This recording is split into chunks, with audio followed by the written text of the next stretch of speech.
Welcome. It's Domain Dave again from cheapwinefinder.com, starting the podcast off like I always do. And today we have a wine from Costco. It's called the Crook Cellars Lodi Chardonnay 2020. This is a wine we received as a sample. We don't do a lot of sample wines. When you're the cheap wine finder, it doesn't matter. If we were the Grand Cru wine finder, we'd be begging people for wine, but you know, we can cover it ourselves for the most part and talk about the wines we want to talk about. But this one kind of fit the theme, you know? So I was like, good, I think I'll, please send me some, please. We did the field blend, which was an interesting wine.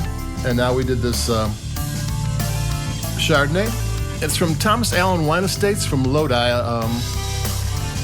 They are a winery that makes 12 million bottles a year, all for somebody else. Other wine brands they make wine for other people. Other people's names are on the labels of the wines they make, which is probably a really profitable business if you ask me. And they make their own wines, and this is their brand wine. You know, they have Thomas Allen Wine Estates wines in Lodi. And Lodi is a great place for kind of value-priced wines. It's in the Central Valley, not the Central Coast, not the North Coast. It's a kind of south and east of Napa. It's in a river valley, and I think there's some mountain ranges to the rear of it, to the east. And it tends to be warmer, but the river valleys are cooler. But you get full-bodied wines because they are ripe. I mean, it's cold at night because the river valley winds come down the river valley from the San Pablo Bay, but during the day it can get pretty hot. I'm gonna take a sip.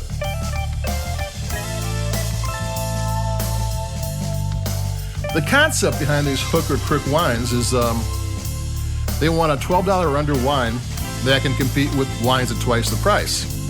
And they don't go overboard in telling you what it's about, but they do tell a few things that go, oh, that does make a difference. The first thing they do is they barrel ferment their Chardonnay.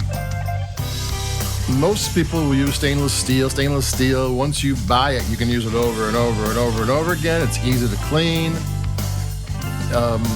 It's economical. It gives you the same results every time. Now, since they're making 12 million bottles of wine for other people, they might have a lot of barrels hanging around, so it might be a good move for them to use that, but that's still a more expensive technique than you usually get in the $11 and $12 range or whatever this is at Costco. I've seen these things down for like $6 or $7 at Costco. I don't know what they currently is now. So it's barrel fermented, which is the old school way, and it also means you have to have a lot of barrels. And they didn't mention that they're the huge barrels. They're probably the barriques, the Bordeaux style, so you need a ton of barrels. And another thing is that it's cold fermented. The fermentation process is, where the yeast eats the sugars and gives off alcohol in wine. That is usually kind of a warm, hot fermentation when they cool it right down. It takes really long time for the fermentation process, and it's a very complete fermentation process. And some of the chemical reactions that happen because it's slower are very much different from warmer fermentation. Take another sip because I'm talking non-stop for 45 seconds.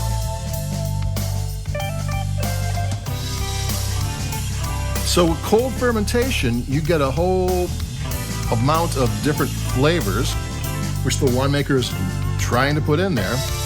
And a typical fermentation process for a Chardonnay, in the $11, $12 range, the fermentation is going to last 2-3 weeks. Here it lasted 30 to 45 days. The reason why they have a range 30 to 45 days, and also they further barrel aged it, or aged on oak anyway, they didn't say barrel, for 6 to 9 months, is I imagine they have different lots doing different things to them. So when they blend it together, it's not all the same. So you might get the 30-day fermentation process with 9 months of oak, and in a 45 fermentation with 6 months oaks, or vice versa or something, just so it brings different elements to the wine. So that's what you got. So this is actually, these are some of the differences between a $10 wine and a $25 wine. So they're not fooling. And for an inexpensive wine, it tastes kind of along the lines of a Napa Chardonnay, a classic Napa Chardonnay. Where you got some real, they want to show off that they had oak barrels. And I'm going to take another sip. You do have those flavors, but it's still sleek and modern. I mean, you're still getting butterscotch, you're still getting creamy vanilla, you're still getting lemon and all that type of thing, and exotic spice a little bit, and some tart flavors and some sour flavors and some ripe flavors. You're getting all that too, and it's got a lot of flavor. It's because it so thoroughly changes sugar to alcohol, it's got some body to it. So that's a good thing, and it's like I said, it's a bargain wine. It tastes like a wine that's more expensive. And there's a difference because Costco does take, when Costco sells a wine, they have a 15% markup is all there is, and that's not what usually happens. I'm taking another sip. I like this one. When I first tasted it, I thought, that's a little bit too much buttery. And then as I keep drinking it, that kind of toned itself down, and it just kind of has a lot of flavor.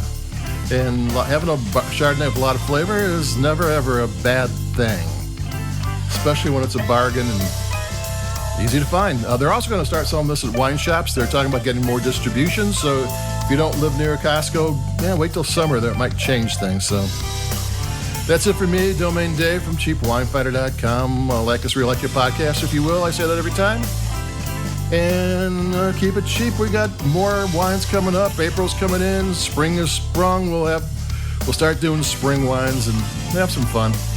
So adios. Keep it cheap. Stay warm or cold or dry. It rained all day today. And adios. I'll be seeing you. Bye-bye.